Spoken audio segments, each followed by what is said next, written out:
It had been a very bad winter in the mountains. Snowslides had early blocked the passes into the high meadow. Chrissy sat quietly and forlornly in front of the council in the courthouse. The wind whined and moaned through the gaps in the walls, and the fire that had been built in the centre of the room sent hurried piles of smoke into the faces of the council. Parson Stafford lay very ill in a nearby hut. The winter had sapped what little vitality he had, and his place was taken by the older Jimson man they were now calling Parson. Jimson was flanked by an elder named Clay, and by brown, limper Stafford, who seemed to be acting as a council member, even though he was far too young and club-footed. He had begun to sit in for Parson Stafford when he became ill, and had just stayed on. Grown into a council member now, the three men sat on the old bench. Chrissy, across the fire from them, was not paying much attention. She had had a horrible nightmare 2 nights ago, a nightmare that had yanked her, sweating, from her sleep, and left her trembling ever since. She had dreamed that Johnny had been consumed in fire. He had been calling her name, and it still sounded in her ears. "It's just plain foolishness," Parson was saying to her. "There are 3 young men who want to marry you, and you have no right whatsoever to refuse them. The village population is dwindling in size. Only 30 have survived the winter. This is not a time for thinking only of yourself." Chrissy numbly realized he was talking to her. She made an effort to gather the words in. Something about population. 2 babies had been born that winter, and 2 babies had died. The young men had not driven many cattle up from the plains before the pass closed, and the village was half starved. If Johnny had been here. "When spring comes," said Chrissy, "I'm going down onto the plains to find Johnny." This was no shock to the council. They had heard her say it several times since Johnny had left. Brown Limper looked through the smoke at her. He had a faint sneer upon his thin lips. The council tolerated him because he didn't say very much, and because he brought them water and food when meetings were too long. But he couldn't resist. We all know Johnny must be dead. The monsters must have got him. Jimson and Clay frowned at him. He had been the one who had brought to their attention the fact that Chrissy refused to marry any of the young men. Clay wondered whether Brown Limper didn't have a personal stake in this. Chrissy rallied from her misery. "His horses didn't come back." "Maybe the monsters got them too," said Brown Limper. "Johnny did not believe there were any monsters," said Chrissy. "He went to find the great village of the legend." "Oh, there are monsters, all right," said Jimson. "It is a blasphemy to doubt the legends." "Then," said Chrissy, "why don't they come here?" "The mountains are holy," said Jimson. "The snow," said Brown Limper, "closed the passes before the horses couldn't come home. That is, if the monsters didn't get them too." The older men looked at him, frowning him into silence. "Chrissy," said Parson Jimson, "you are to put aside this foolishness, and permit the young men to court you. It is quite obvious that Johnny Goodboy Tyler is gone." "When the year has gone by," said Chrissy, "I shall go down onto the plains." "Chrissy," said Clay, "this is simply a suicidal idea." Chrissy looked into the fire. Johnny's scream echoed in her ears. Her nightmare was returning. It was completely true what they said. She did not want to live if Johnny was dead. And then the sound of the scream died away, and she seemed to hear him whisper her name. "Chrissy." She looked up with a trace of defiance. "He is not dead," she said. The 3 council members looked at each other. They had not prevailed. They would try again some other day. They ignored her and fell into discussing the fact that Parson Stafford wanted a funeral when he died. There wouldn't be much in the way of food, and there were problems of digging in the frozen ground. Of course, he was entitled to the funeral, for he had been parson and maybe even mayor for many years. But there were the problems. Chrissy realized she was dismissed. She got up, eyes red with more than just the smoke, and walked to the courthouse door. She wrapped the bearskin more tightly about her and looked up into the wintry sky. When those constellations, when they were in that same place in spring, she would go. The wind was cutting keen, and she pulled the bearskin even tighter. Johnny had given her the bearskin, and she fingered it. She would get busy and make him some new buckskin clothing. She would prepare packs. She would not let them eat the last 2 horses. When the time came, she would be all ready to go, and she would go. A blast of wind from High Peak chilled her, mocked her. Nevertheless, when the time came, she would go. Turl was in a furious burst of activity. He hardly slept. He left the cabango alone. Ha! The doom of years of exiles on this planet, this accursed planet, haunted him.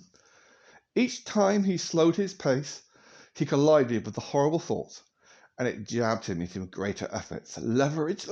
He conceived himself to be a pauper in leverage.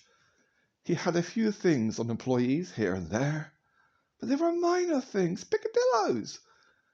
With some of the side of female clerks, perhaps, drunkenness on a job, leading to breakage, tapes of mutterings about foremen, personal letters smuggled into teleportation ore, but nothing big. This was not the kind of thing personal fortunes were easily made from. Yet here were thousands of silos, and his experience as a security officer told him the odds in favor of finding blackmail material were large. The company did not hire angels, it hired miners and mining administrators, and it hired them tough.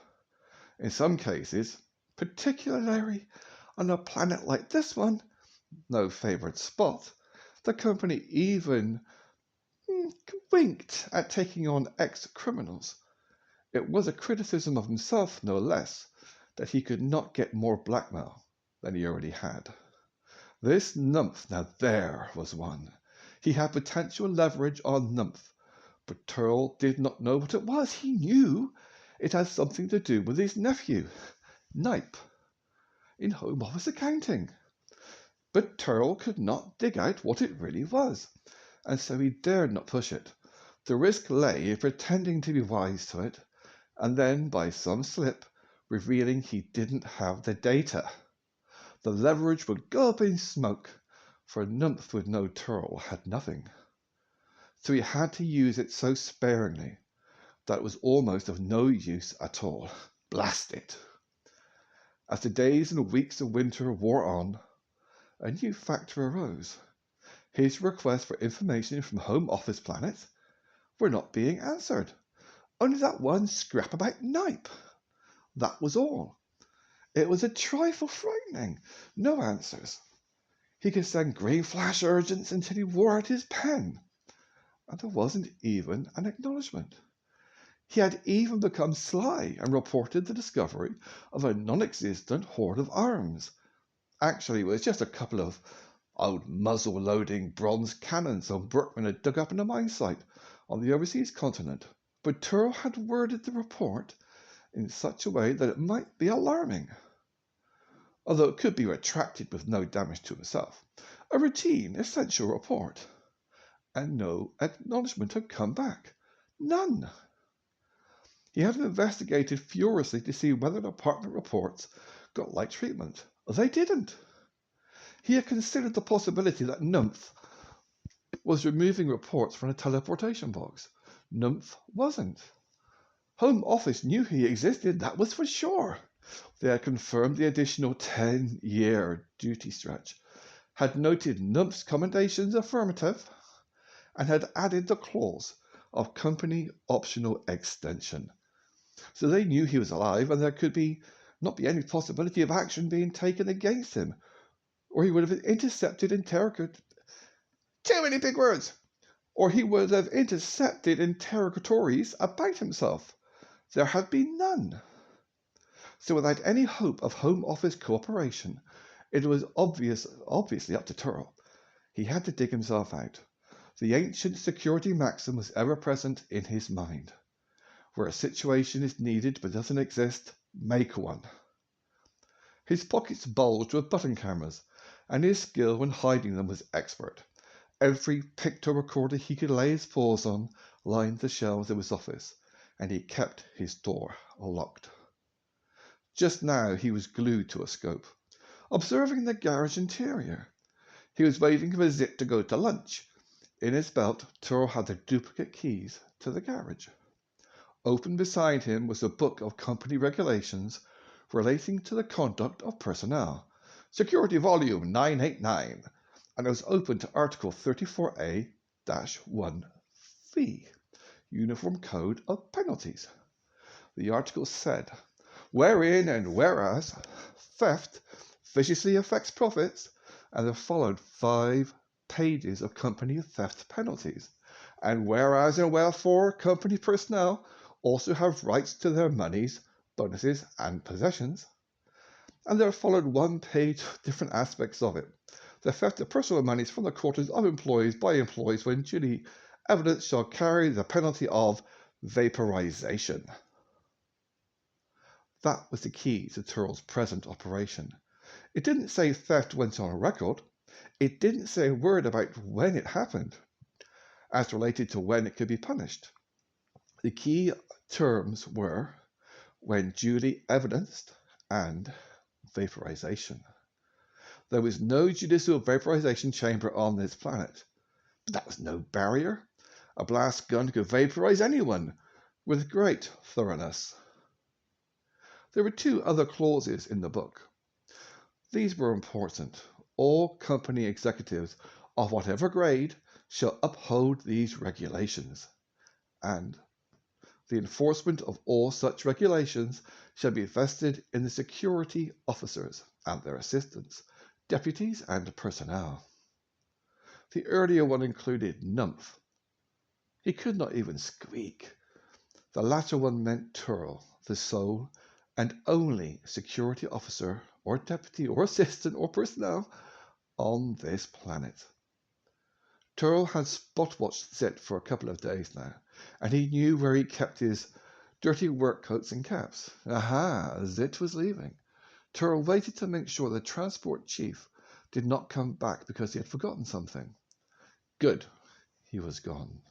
With speed, but not to betray himself or to alarm anyone by rushing if met in the hallway, Turl went to the garage. He let himself in with a duplicate key and went directly to the washroom. He took down a dirty work coat and cap. He let himself out and locked the door behind him. For days now, Turl had also watched, with an artfully concealed button camera, the room of the smaller Chamco brother. He had found what he wanted. After work, the smaller Chamco brother habitually changed from his mine clothing in his room and put on a long coat he affected for dinner, and in evenings gambling. The recreation area was where they all went for this. Moreover, the smaller Chamco brother always put and kept his cash in the cup of an antique drooping horn that hung from the wall of his room. Turl now scanned the mine site patiently. He finally spotted the smaller Chamco brother exiting from the compound, finished with lunch and boarding the bus to the teleportation transshipment area where he worked. Good. Turl also scanned the compound corridors. They were empty. And the berthing areas, well, they were completely devoid of life due to work time. Working fast, Turl looked from the stilled picture recorder frame of Zit to the mirror before him and began to apply the makeup. He thickened his eye bones, added length to his fangs, roughed the fur on his cheeks, and labored to get the resemblance exact. What a master of skills one had to be in security. Made up, he donned the work coat and cap. He took 500 credits and bills from his own wallet. The top one he marked, "Good luck." very plainly. He scribbled several different names on it with different pens. He connected a remote control to the picto recorder that was registering the Chamco room, checked everything, and checked the mirror too. One more look at the live view of the garage. Yep, Zip was back, puttering around with a big motor. That would keep him busy for a while. Turl sped down the corridors of the birthing compound. He entered the smaller Chamco brothers' room by using his passkey. He checked the drinking horn on the wall. Yes, it had the money in it. He put in the 500 credits. He went back to the door, ready. He touched the remote control in his pocket. Imitating the rolling walk of Zip, he went over to the drinking horn and with stealthy movements took out the 500 credits. Looked around as though being fearful of being observed, counted the money, the marked bill plainly in view, then crept out of the room, closing and locking the door. A birthing attendant saw him from a distance and he ducked. He got back to his room and swiftly removed the makeup. He put the 500 credits back into his wallet. When the screen showed him Zit had gone for dinner, he returned the cap and work coat to the washroom. Back in his own quarters, Turl rubbed his paws. Leverage, leverage. Stage 1 of this lever was good, and he was going to pull it. Oh, but so well. It was a night that was long remembered by the employees in the recreation hall of the mine site. They were not unused to seeing Turl drunk, but tonight, well, the attendant shoveled panful and panful, ladle after ladle, cabango at him, and he took them all. Turl had begun the evening looking depressed, so depressed, and that was understandable, since he wasn't very popular lately. If he ever had been, that is. Char had watched him, slit-eyed for a while, but Turl was obviously just bent on getting drunk. Finally, Turl seemed to rouse himself, and did a bit of a poor gripping, a game that, well, the object was more to see who the player could stand more and let go. With some of the time, well, the mine managers played sometimes, but not very often. Turl had lost in every case, in every game. He was getting drunker and drunker. And now Turl was heckling the smaller Chamco brother into a game of rings. It was a gambling game. A player took a ring, put it on the back of his paw, and then with the other paw snapped it off and sailed at the board. The board had pegs with numbers and bigger numbers all around the edges. The one that got the highest number won. Then stakes were put up again and another round occurred. The smaller Chamco brother hadn't wanted to take him on.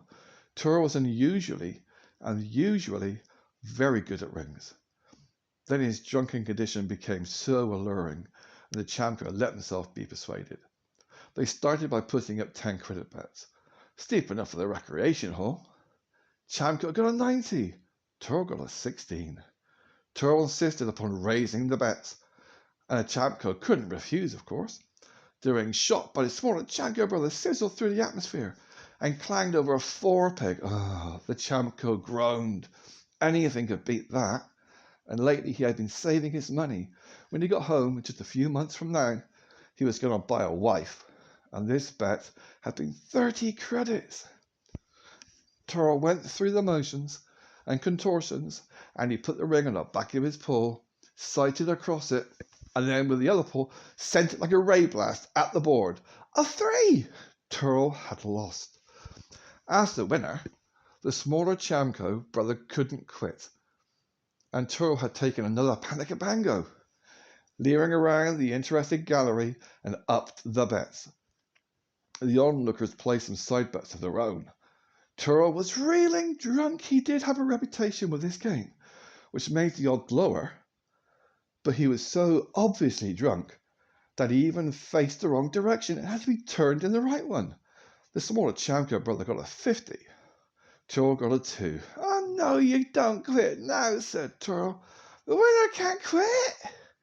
His words were slurred. I'll bet 100 credits. Yeah. Well, with pay halved and bonuses gone, nobody was going to object to winning easy money, and the smaller Chamco went along. The audience roared with Turl's bungling at loss, and they couldn't understand how loss after loss could occur. And the smaller Chanko brother found himself standing there with 450 credits. Turl reeled over to the attendant and got another saucepan of Cabango as he drank it and went through his pockets, turning them out one by one. Finally came up with a single bill, crumpled and marked all over. "My good luck money, my good luck money," sobbed Turl. He lurched over to the firing position in front of the board. "Chamco 2, just one more crap little bet. You see this bill? You see this bill?" The smaller Chanko brother looked the bill over. It was a good luck bill. Mine employees taking off to far-flung places after a final party sometimes exchange good luck bills. Everybody signed it. Everyone signed everybody else's bill. And this had a dozen signatures all over it. "I'm better my good luck bill," said Turl. "But you got a promise. You won't spend it, and that you'll take it back on payday if I lose it." The smaller Chanko brother had gotten money hungry by now. He was picking up nearly 2 weeks' pay, and the wage cuts, they'd hurt. Yes, he'd promised to do that. Of course he would. As winner, the smaller Chanko brother went first. He had never been very good at rings. He fired and ouch, it was a 1. Anything could beat it. Turl stared at it. He went drunkenly forward, looked at it closely. He reeled back to the firing line. Facing the wrong way, had to be turned, and zip! It got off a sizzler. It hit the blank wall. With that, Turl passed right out.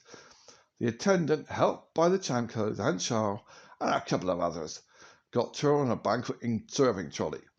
It groaned and bent under his bulk, and they wheeled him out in a triumphant parade to his quarters, got the key out of his pocket, brought him in, and then dumped him on the floor. They were all pretty drunk too, and they went away chanting the funeral dirge of the silos in a very emotional and feeling way. When they were gone, Turl crawled to the door, closed it, and locked it. He had taken counter Cabango pills after dinner, and he had to do now was get rid of the excess, which he did by tickling his throat with a talon over the wash basin. Quietly then, with great satisfaction, he undressed and got into bed and had a beautiful sleep full of beautiful dreams concerning the beautiful future of Turl. Johnny heard the monster enter the cage and close the door behind him. In the past few weeks, Johnny's hands and face had healed, and his hair. His eyebrows and beard had grown out. His reflection in the water from the snow he had melted in a pan told him that. He couldn't see any scars on his hands, but they still looked red where they had been burned. He was wrapped in a robe facing away from the door, and he didn't turn around. He had worked late with the instruction machine. "Look over here, animal," said Turl. "See what I brought you." There was something different in the monster's voice. It seemed jovial, if that were even possible. Johnny sat up and looked. Turl was holding up 4 rats by the tails. Lately, the nearby rat population had been cut down, and Turl had been shooting rabbits and bringing them in. Very welcome change indeed. Yet here were more rats, and the monster thought it was a favour. Johnny lay down again. Turl threw the rats over by the fire. One wasn't quite dead, and he started to crawl quite pathetically away. Turl flashed his handgun from its holster and blew its head clean off. Johnny sat up. Turl was putting the gun away. "Trouble with you, animal. You have no sense of appreciation. Have you finished the discs on basic electronics?" Actually, Johnny had. Turl had brought the discs weeks ago, along with some discs on higher mathematics. He didn't bother to answer. Anybody that could be fooled by remote controls and charges couldn't even really operate machines. Turl had, he'd harped on this before, admitting the truth that it was he who had been fooled. "Well, Here are some other texts, and you better wrap your rat brain around them if you ever expect to handle machines. Mining machines. Turl threw 3 books at him. They looked huge, but they were feather light. One hit Johnny, but he caught the other 2. He looked at them. There was siloed text, not Chinko translations. One was Control Systems for Beginning Engineers. Another was Electronic Chemistry. The third was Power and its Transmission. Johnny wanted the books. Knowledge was the key out of captivity. But he put the books down and looked at Turl. Get those into your rat brain, and you won't be sending machines over cliffs. Then he came nearer and sat down in a chair. He looked closely at Johnny. When are you really going to start cooperating? Johnny knew this was a very dangerous monster. A monster that wanted something that hadn't been named. Maybe never, said Johnny. Turl sat back, watching Johnny closely. Well, never mind, animal. I see you're pretty well recovered from your burns. Your fur is growing back. Johnny knew Turl had no interest in that and wondered what was coming next. You know, animal, said Turl, you sure had me fooled that first day. Turl's eyes were watchful, but he seemed to be just rambling along. I thought you were 4-legged, he laughed, rather forcefully. It sure was a surprise, ha ha, when you fell apart into 2 animals. He laughed again. Amber eyes, very cunning. Wonder what happened to that horse? Before he could stop himself, Johnny experienced a wave of sorrow. Poor Windslitter. He choked it off instantly. Turl looked at him. Then he got up and wandered over to the cage door. To himself, Turl was thinking, the horse is the key to this. He had been right. The animal was attached emotionally to that horse. Leverage, leverage. It came in many guises, and its use was power. Turl appeared to be laughing. You sure had me fooled that first day. Well, I've got to be going. Get busy on those books, rat brain. He went out. That's a good one, rat's brain. Johnny sat staring after him. He knew he had betrayed something, and he knew Turl was up to something. But what? Was Windslitter alive? Uneasy, Johnny built up the fire and began going over the books. And then he was gripped with a sudden wave of excitement. He had found uranium listed in the index of electronic chemistry. Turl was not at all surprised to see the smaller Chanko brother come nervously into his office. Turl, he said hesitantly, you know that good luck credit note you lost to me? Well, I won't be able to exchange. What are you talking about? Says Turl. That good luck credit note, the good luck one you gave me. You lost it to me, and I promised to exchange it with you. I just wanted to. Wait a minute, says Turl. He fished out his wallet. He looked into it. Ah, you're right. It's not here. You lost it to me playing rings, and I promised to exchange it back. But, well, oh, yes, I have some dim recollection of that. That was quite nice. I was drunk, I guess. What about it? The smaller Chanko brother was nervous, but Turl seemed so open and pleasant, he was emboldened. Well, it's gone. It's been stolen. Stolen? Yes, actually, the 500 credits I won, and 165 more besides. The good luck bill. The good luck bill was missing. It was among them. Hey, now, stop. Stolen from where? My room. Turl got out an official pad and began to make notes. About what time was this? Maybe yesterday? Last night I went to get some drinking money, and I found yesterday. Right, says Turl thoughtfully, gnawing at the top of his pen. You know, this isn't the first theft reported from rooms. There were 2 others, but you're in luck.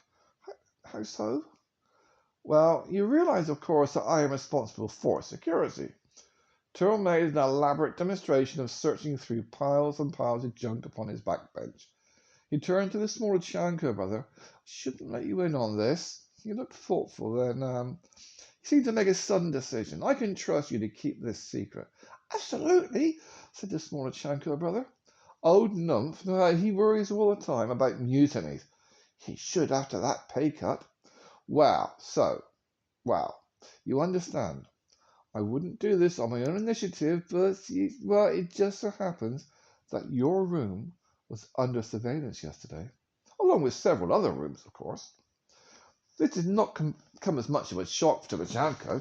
The company often put work areas and even quarters under surveillance. Turo was fumbling through stacks of discs among the clutter. I haven't reviewed them, actually, never intended to. Anything to keep management happy. Yes, here we go. What time yesterday was it? I don't know.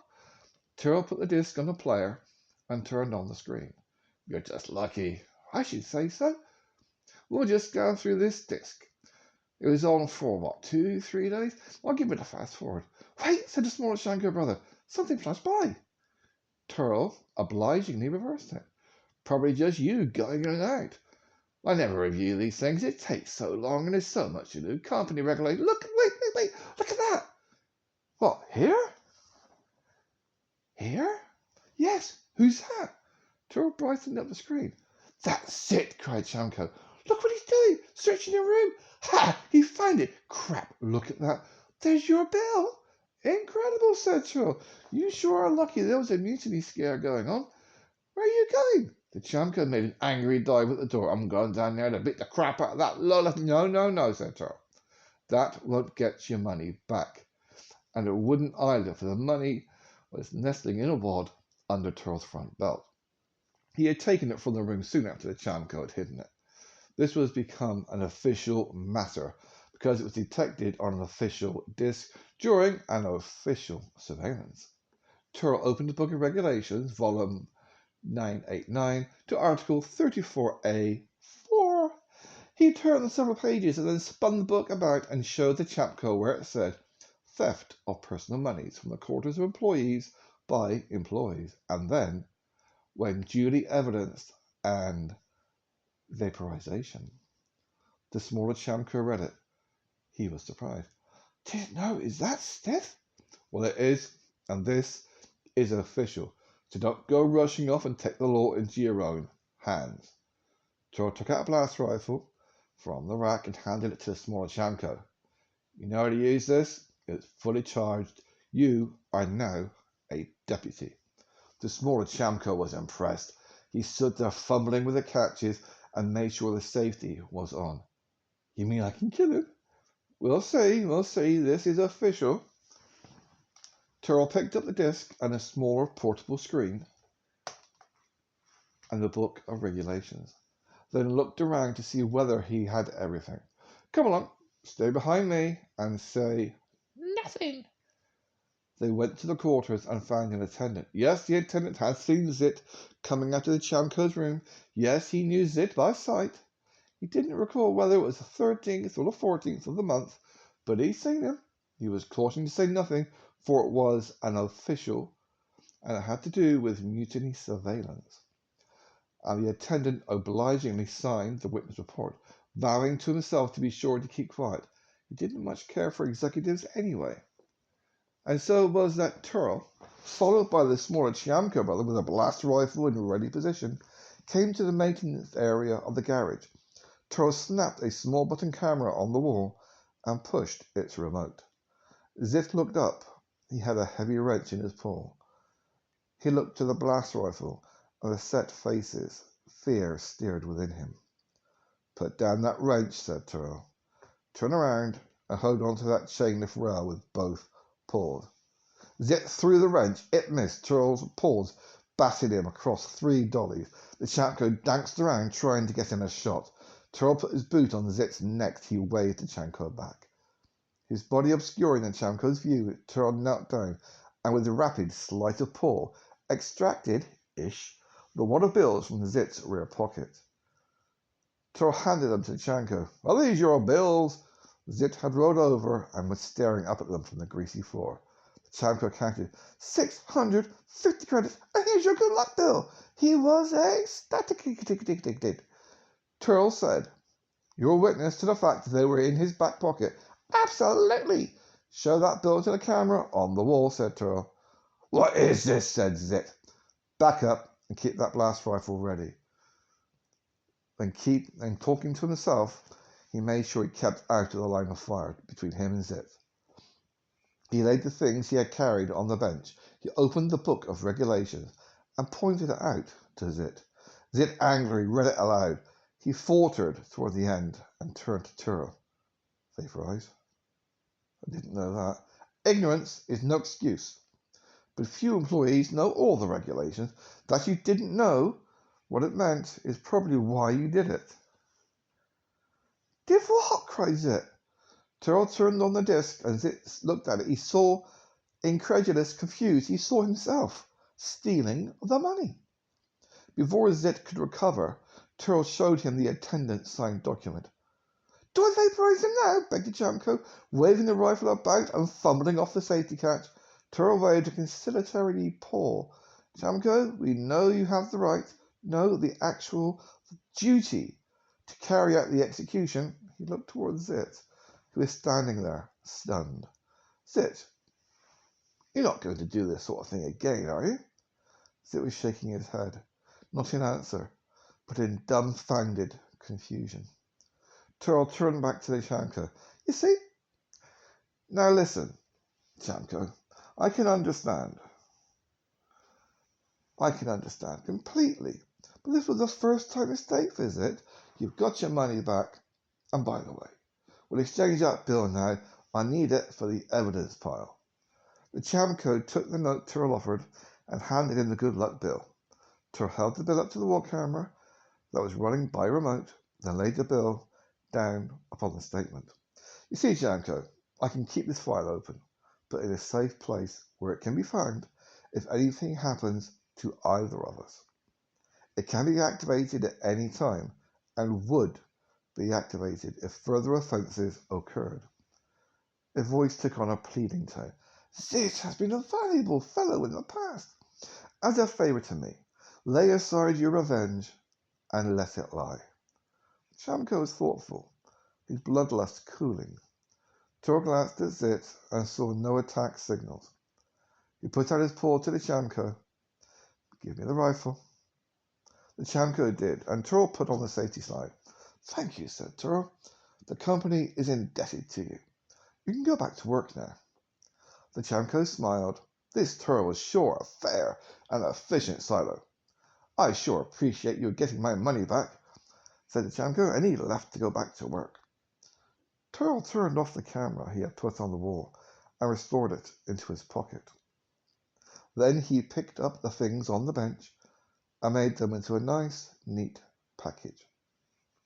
Zit was standing there, restraining the tremble that had threatened to engulf him.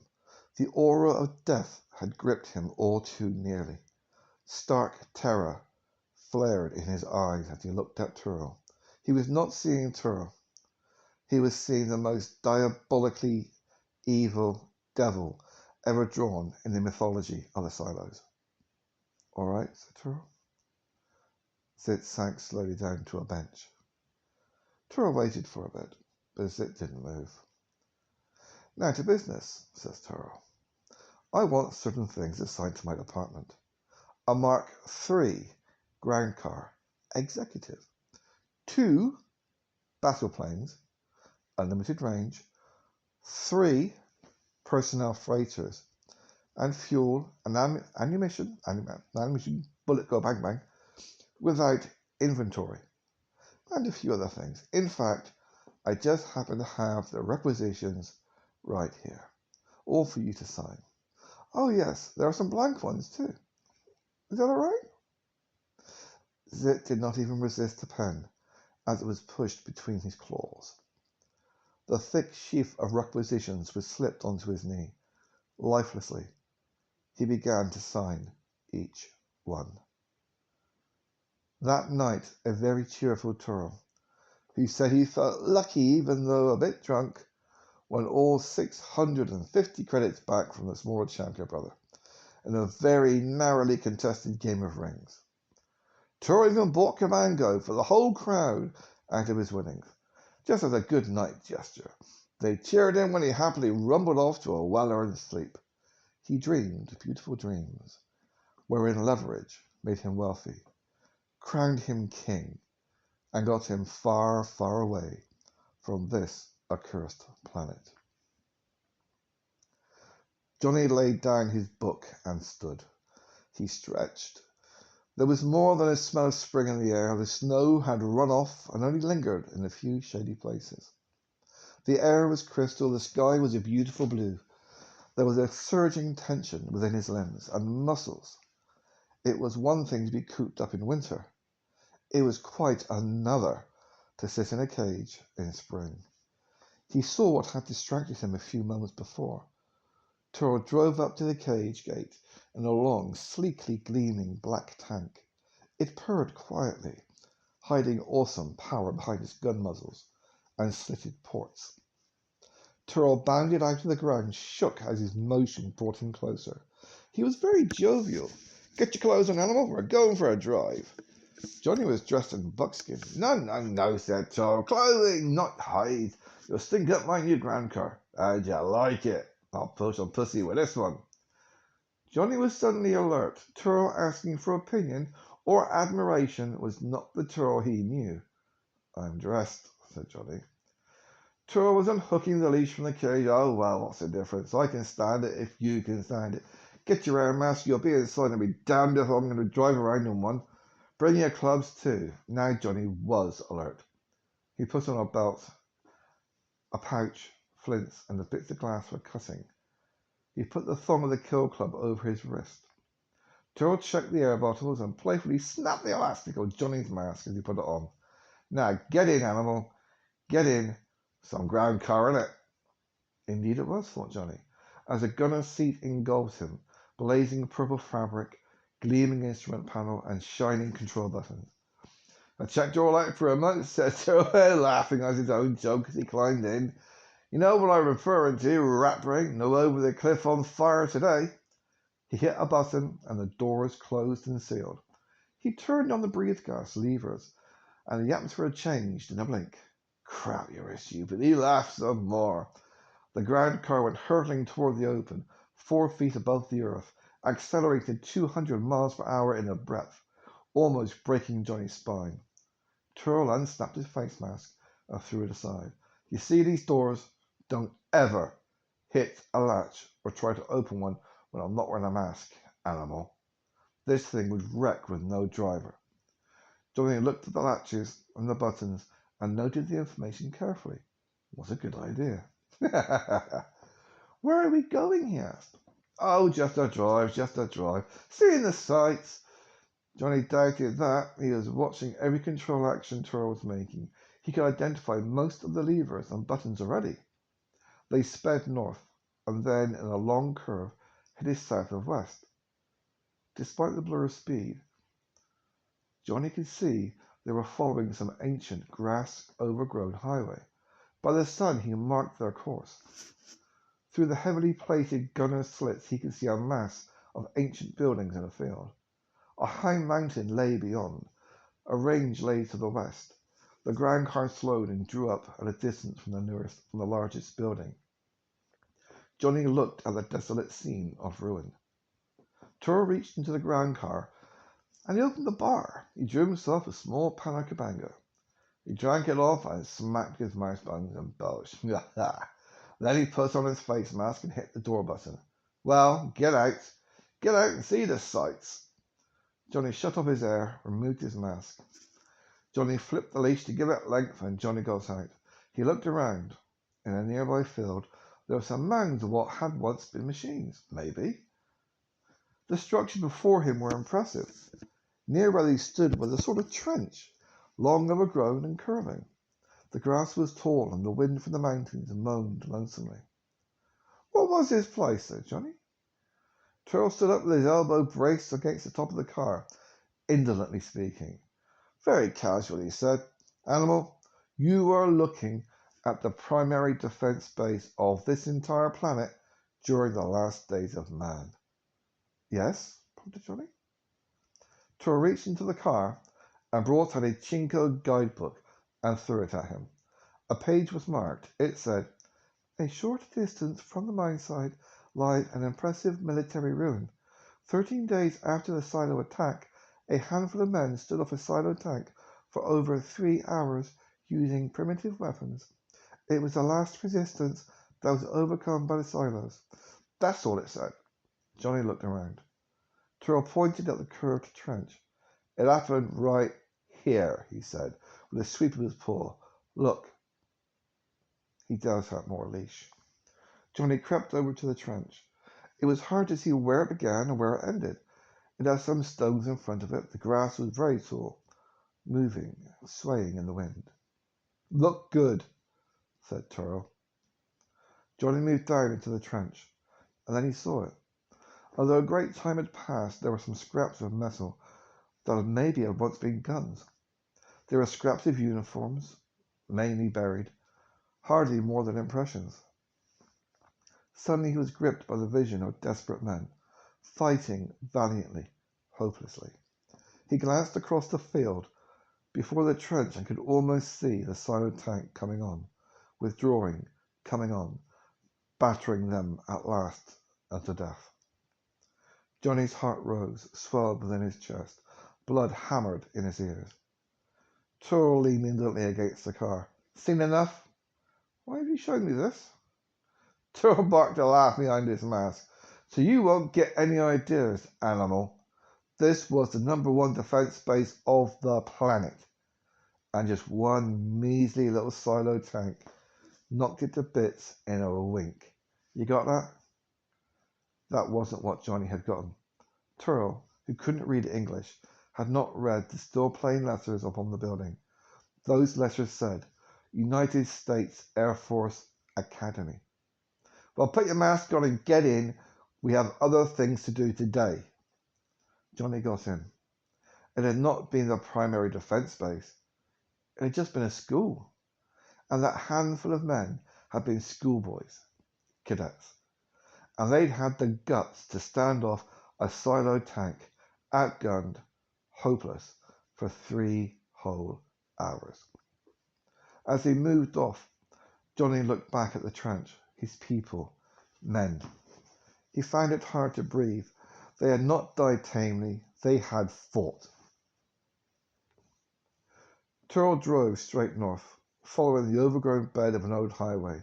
For all his joviality, he was thinking very hard. Fear and leverage. If you didn't have leverage, you could make fear work. He felt he had already accomplished a little bit. The animals seemed impressed back there, but he had a lot to do to get both fear and leverage and get enough of both of them to break this animal and cow it completely. Comfortable? Asked Turl.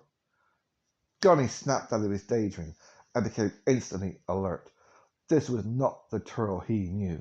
Casual, chatty even. Johnny was on his guard. Where are we going? Just a little drive. Your grand car. Doesn't she run well? All of a sudden, Curl's gone cockney. Sorry about that. The tank ran well, all right. The plate on the panel said Mark III, General Purpose Tank, Executive. The enemy is dead. Intergalactic Mining Company, serial number ET, blah, blah, blah, blah, blah, blah, blah, blah. Use only faro, power cartridges and breathe gas.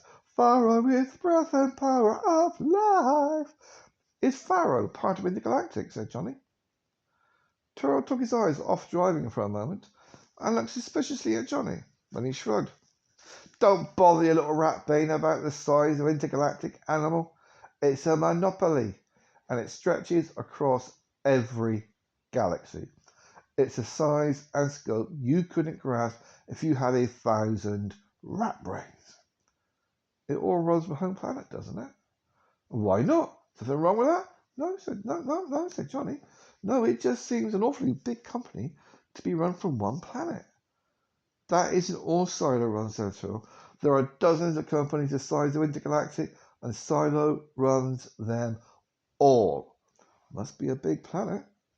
Big and powerful, says Turl. Might as well add a little more fear.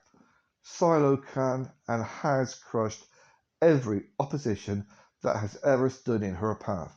One imperial check mark on an order, and a whole race can go just like the Chinkos, said Johnny. Yes, Turl was getting bored. Just like the human race here. Yes, and like one rat-brained animal will go if he doesn't shut up. Turl was getting really irritated. Thank you, said Johnny. That's better. even becoming properly polite. Turl's good humour returned, but it wouldn't have if he realised that the thank you had been for vital information. Abruptly, their headlong pace swept them into the outskirts of a city. "Where are we?" says Johnny. "They call it Denver." "Ah," said Johnny. The great village had been named Denver. If it had a name to itself, that implied that there must have been other great villages. He reached for the Chinko guidebook of the area and was just reading about the library when the ground car came to a stop. "Where's this?" inquired Johnny, looking around. They were at the eastern edge of the town and slightly to the south. "Knew you had a rat brain," said Turl. "This is where you where you attacked a tank." Johnny looked around. It was indeed the place. He looked out through the slits, taking in the area. "What are we doing here?" Turl grinned in what he was quite certain was his most friendly grin. "We're looking for your horse. Isn't that nice of me?" Johnny thought fast. There was more to this. He had better be very calm. He saw no bones, but that meant nothing. For wild animals who have been at work, he looked at Turl and realized the brute actually believed a horse would wait around. Windsplitter most probably had trotted on after them for a while and then wandered back home to the mountains. "There are countless animals out in the open here," says Johnny. "Picking out those two horses, I mean, rat brain, you don't have a grip on machines. It shows. Look here." On a large screen set into the instrument panel, the immediate vicinity showed up on it. Turl turned a knob, and the scene was viewable from different directions. Then Turl pushed a button, and there was a dull and a small explosion at the top of the car. Looking up through the overhead port, Johnny saw a spinning object. It was flying up into the air about 100 feet. Turl pushed the lever, and the object went up. Turl pulled the lever down, the object came down. What he was seeing was registering on the view screen. "That's why you can't get away," says Turl. "Look." He changed the view lever on the screen, and the image became enlarged. He pushed a button marked Heat Search, and the screen and spinner above went on to automatic. Johnny watched as groups of animals were zeroed in, enlarged, reduced, other groups found, inspected up close, more animals spotted and examined. "Just sit and watch that," says Turl, "and tell me if you see your horse."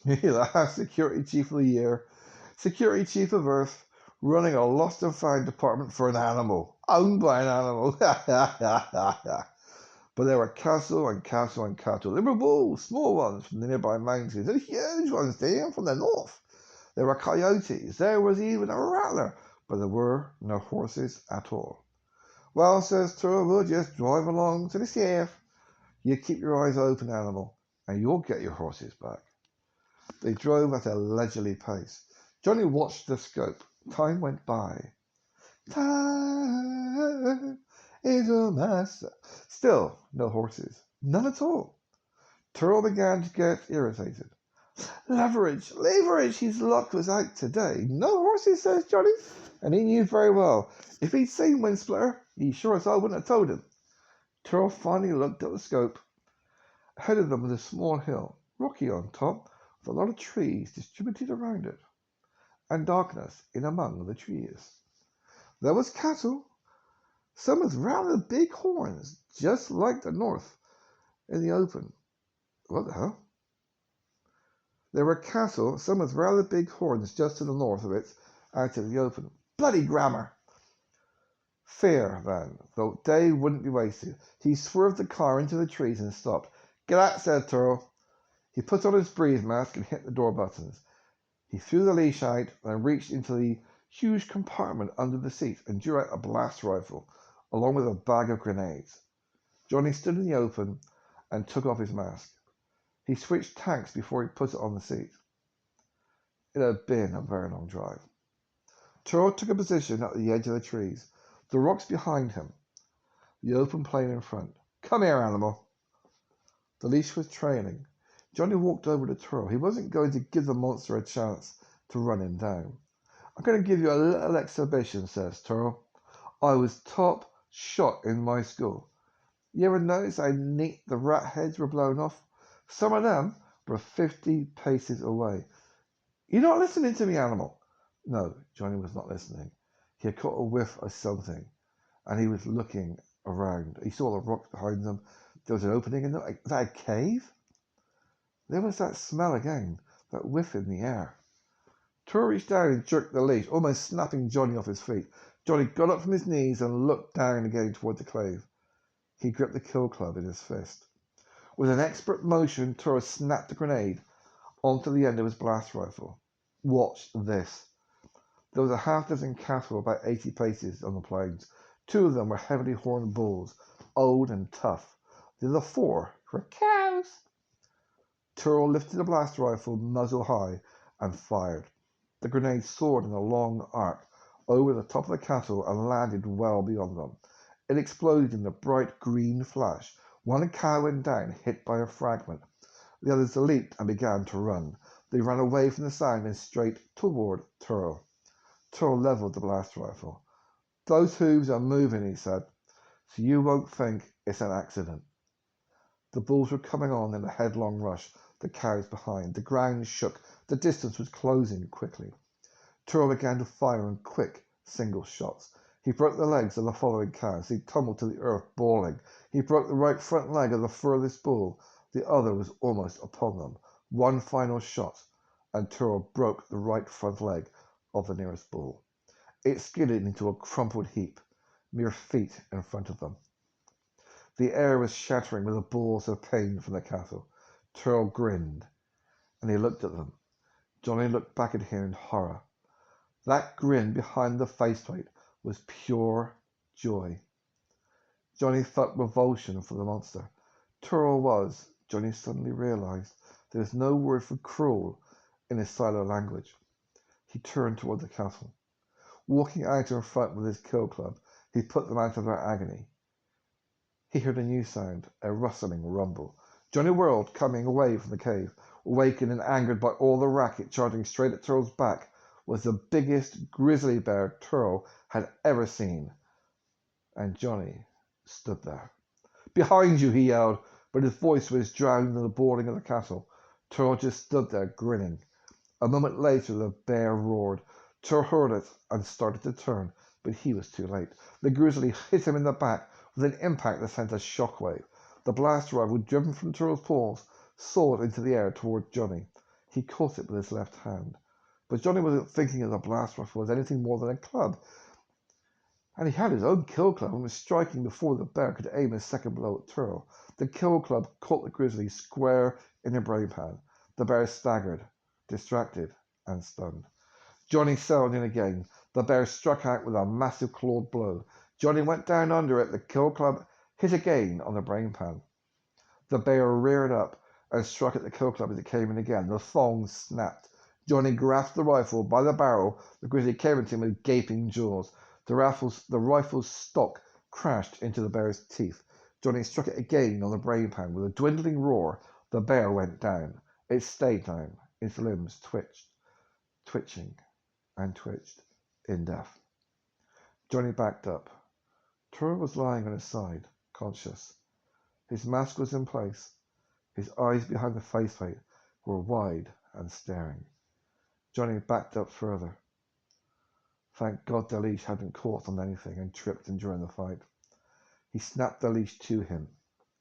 Then he turned his attention to the gun. It had little labels on the controls. The safety catch was off.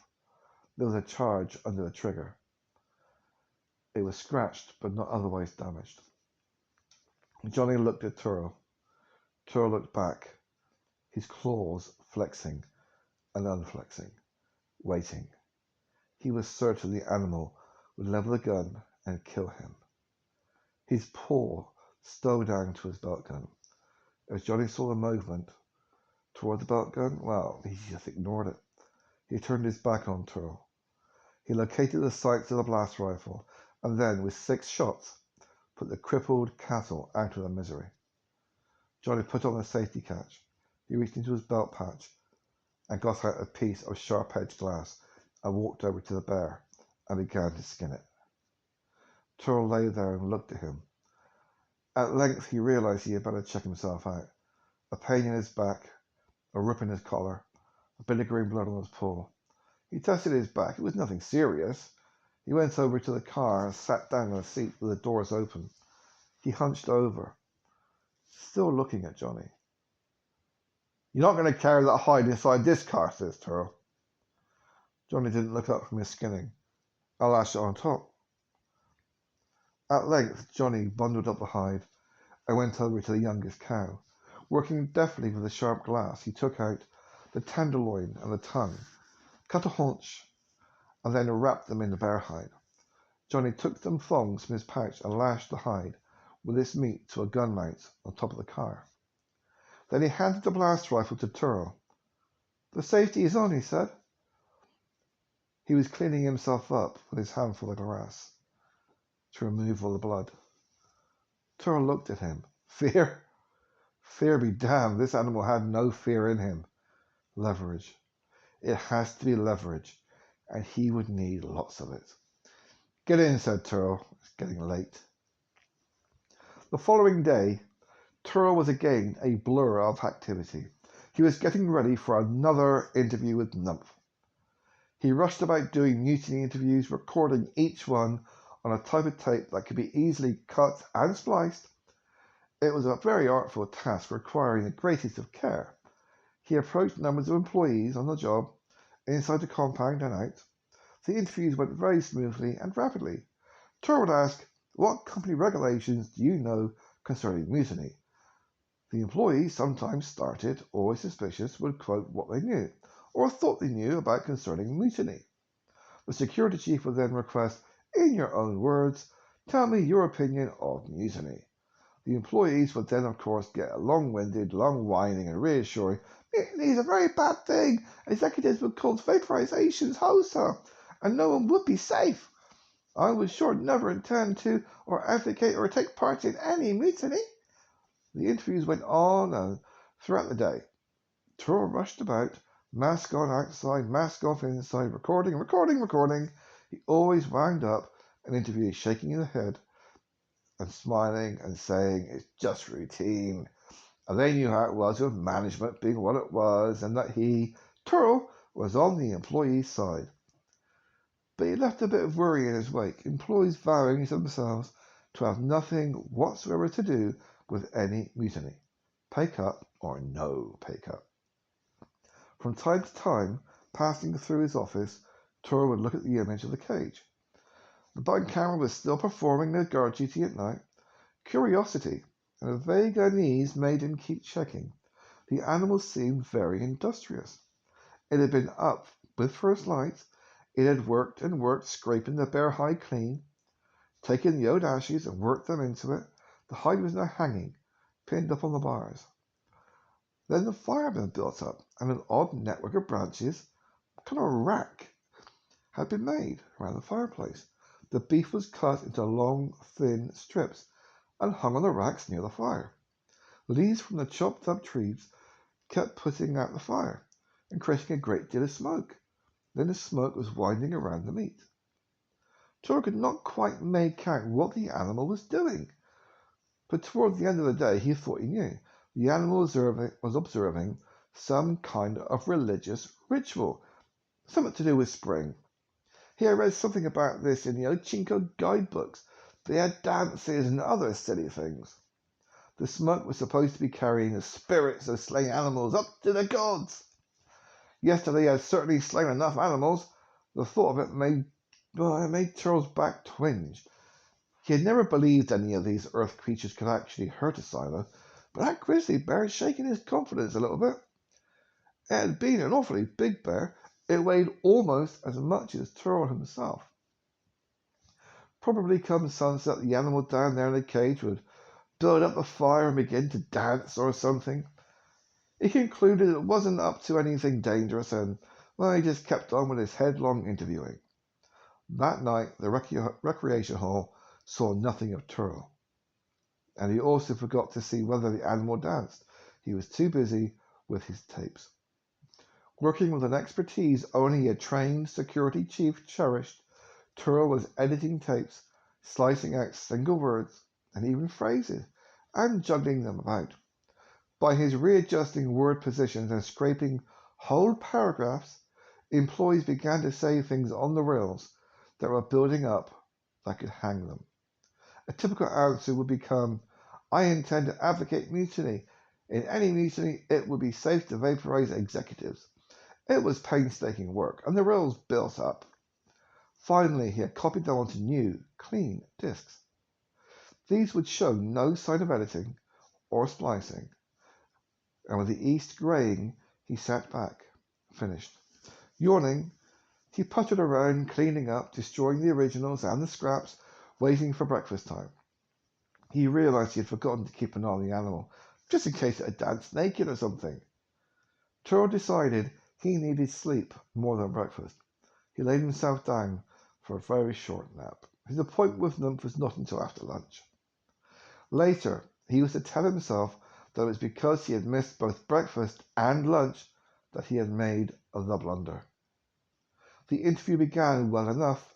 Nymph was sitting at his upholstered desk, sucking out a bit of an after-lunch saucepan of cabango.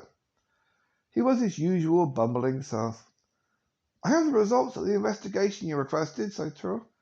What investigation? I interviewed a lot of local employees. About what? Mutiny. Nymph was immediately alert. Turl put the disc player on Nymph's desk and made ready to play the interviews, only saying, these are all very secret, of course. The employees were told that no one would ever hear them or see what is being said. They didn't even know they were being recorded.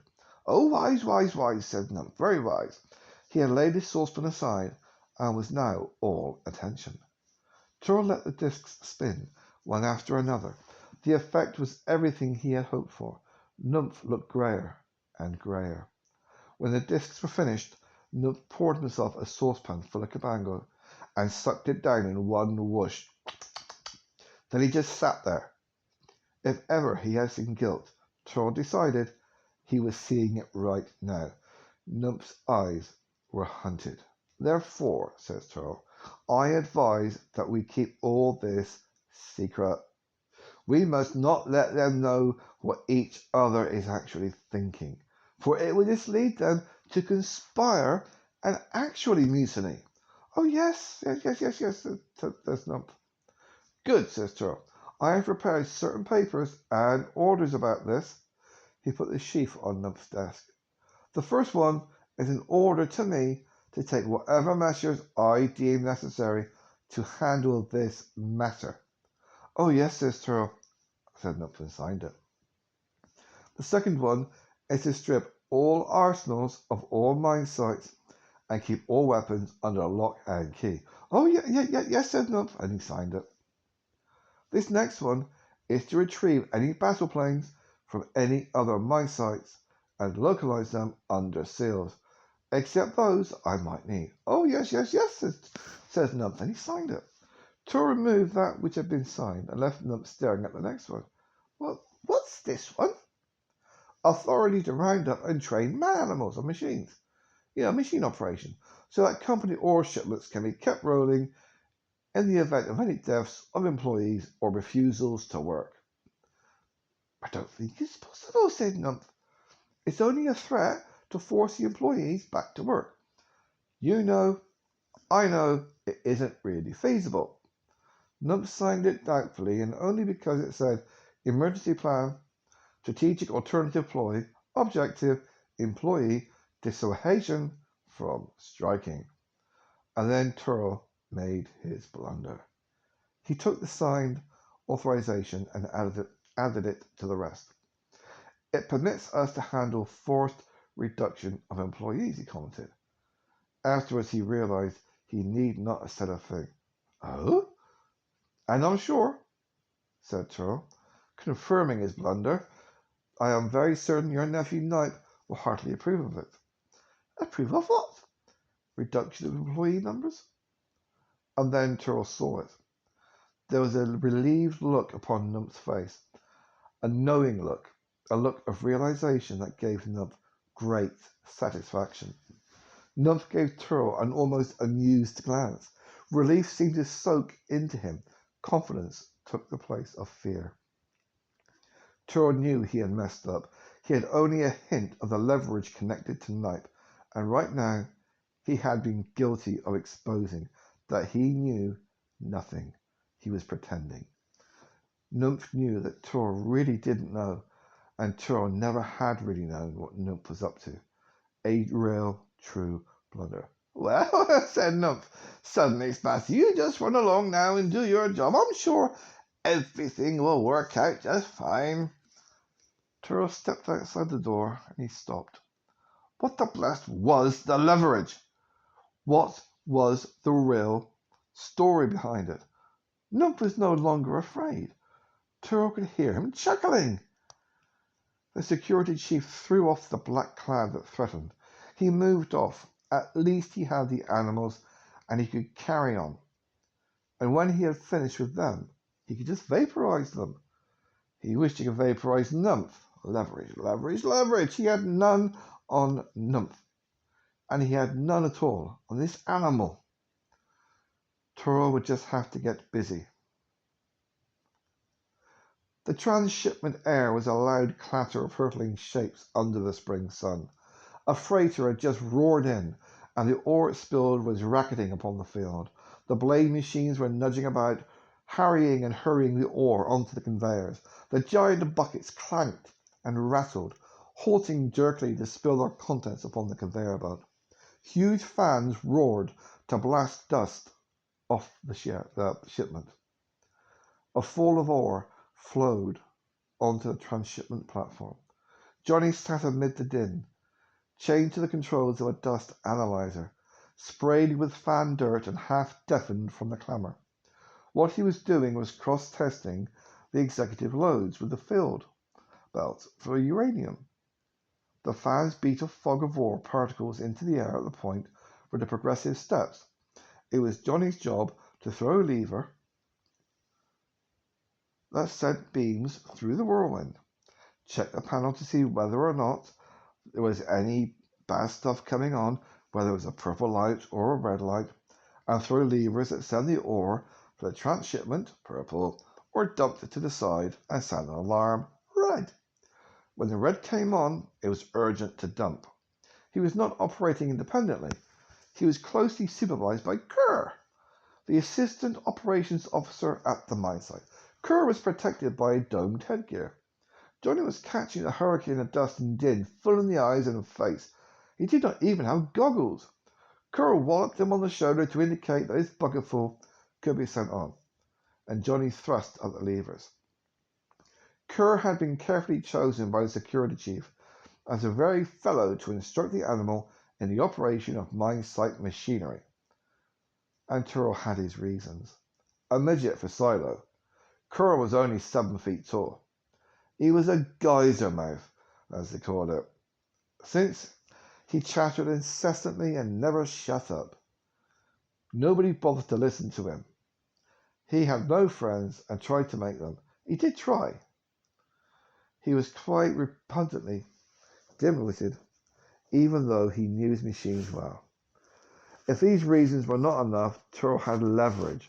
He had caught Curl in a compromising situation involving 2 silo clerks, and it was a kind of an out-of-bounds operation office. Turo had picture recorded, but not reported it, and Kerr and the females have been very grateful. There were other things, of course. Kerr was an habitual criminal who had taken employment on Earth one jump ahead of arrest, and Turo had fixed up a name change.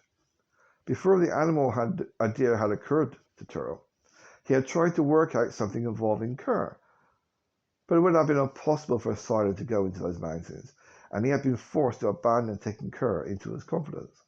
But Kerr had his uses. He was chattering away now, voice dimmed by the helmet he wore, and the din was getting louder. You have to be sure to detect every scrap of radiation dust.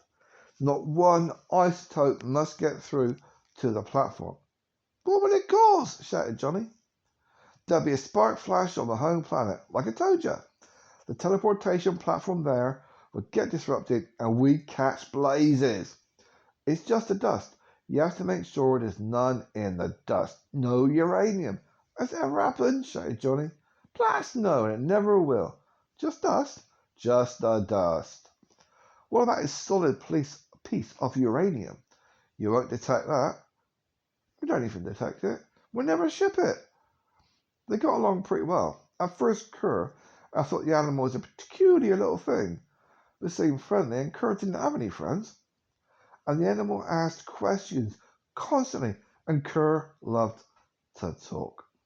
Better an animal audience than none at all. Besides, it was a favourite of Turl, and it staved off possible disclosures. Turl brought the man thing down each morning, tied it up to a machine. It would operate. He picked it up each night. Curl, much cautioned and threatened with the consequences if Johnny ever got loose, had the right to untie the animal and put it on another machine. The regular operator this morning he was glad of the break. The post was extremely dangerous and had killed several silos in the past decades. One usually got danger pay for it, but, well, what with all the cuts and suspended pay with the economy wave, the freighter load was handled. The last bucketful went by in the conveyor belt, and the whole area drifted down to momentary idleness. The regular operator came back, looking suspiciously at his equipment. Did it break anything? Said the operator, jerking a talon toward Johnny. It hasn't broken anything around here yet, said Kurt defensively. I heard it blew up a blade scraper. Oh, that blade scraper, that one, had blown up already. You know, the one a few months back that got Valor. Oh, that one. The one that got a hairline crack in the canopy. Yep, that's the one. Well, the animal blew it up. Now, that's just it, making up excuses for his lack of maintenance. Nevertheless, the regular operator carefully checked over his uranium detection station. Why are you so nervous about it? Said Johnny. Said the operator. It taught silo. For some reason, all the silos are now Cockney. I apologise. If you're taught proper Cockney, you need like an Indian or black accent. It could have a leak in his arm, explained Curly Johnny, or you could have left some dust on the controls. Johnny looked at the regular operator. You have a helmet on that blew up? Blazes no, I'm still alive, ain't I? I ain't gonna have any breathe gas blow up around me. Get off my machine. Another freighter is coming in. Kerr untied the animal and looked over to the shade of a power pylon. That about completes you on all the transshipment machinery. Tomorrow, I'm going to start to teach you on actual mining. Johnny looked around. What's that little house over there? Carl looked. It was a small domed structure with a bunch of cooling coils in the back of it. Oh, that's the morgue. Company orders requires all dead silos to get returned to home planet. Johnny was interested. Sentiment? Families? Oh no, Blaze, there's nothing silly like that. They got some dumb idea that if an alien race had dead silos to fool around with, they could work out their metabolic DNA and get up to mischief. Also, it's this sort of like a nose count. They don't want names riding on a payroll after a guy's dead. Somebody else could collect the pay. It used to be done. What happens with them? I mean, the corpses. I would let them collect, and then, they get their schedule, they get teleported back, just like any other package. When they get them home, they bury them. The company has a very young cemetery on Silo. Must be quite a planet. Kerr glowed with a smile. You can say that. None of these damned helmets or canopies. Unlimited breathe gas. The whole atmosphere is breathe gas. Wonderful. Good gravity, not thin like this. Everything a gorgeous purple, and the females are plenty. When I get out of here, maybe, if Terrell fixes it so I can, I'm going to have 10 wives and just sit all day, chomping cabango and rolling the females. Don't they have to import the breathe gas here? Yep, indeed. You can't make it on other planets. It takes certain elements and seldom exist off Silo. I should think the home planet would run out of atmosphere. Oh no, the elements are in the rocks and even the core, and it just makes more and more. You see those drums over there? Johnny looked at a pyramid of drums that had evidently just been teleported from Silo. Trucks with lists were loading them, and just as he looked, a truck was shifting some barrels aboard the last freighter in. Those drums are going back overseas, says Kerr. How many mine sites are there? Kerr scratched his dome, and he sort of like scratching his collar. 16, I think. Where are they located? Said Johnny, trying to be very, very casual. Kerr started to shrug. Sorry, beer. Kerr started to shrug, and then had a happy thought. He reached into a rear pocket and brought out a sheaf of papers. He used the back of the map, and he sort of to make out some work assignment notes on it. He unfolded it, and although it was covered with creases and dirt, it was quite plain. It was the first time Johnny had seen a map of the whole planet. With a searching talon, Kerr counted. Yep, 16 and 2 substations. That's a lot. What's a substation? Kerr pointed up to the pylon. Other pylons marched southwest into the distance. They were dwindling specks. That power line comes in from a hydroelectric installation several hundred miles from here. It's an ancient dam. The company changed all the machinery in it, and it gives us all our power here for transshipment. It's a substation. Any workers there? No, it's all automatic. There's another substation on the overseas continent, somewhere down south. It's not manned either. Johnny looked at the map. He was excited, but it showed none of it. He counted 5 continents. Every mine site was precisely marked. He reached over and took out a pen from Kerr's pocket. How many machines do I have to keep working on? Kerr thought about it. There's drillers, hoists. Johnny reached over and took the map, folded it, so there was a fresh blank space on the back. He began to list the machines as Kerr called them out. When the list was finished, Johnny gave Kerr back his pen, but very casually put the map back into his pouch. Johnny stood up and stretched.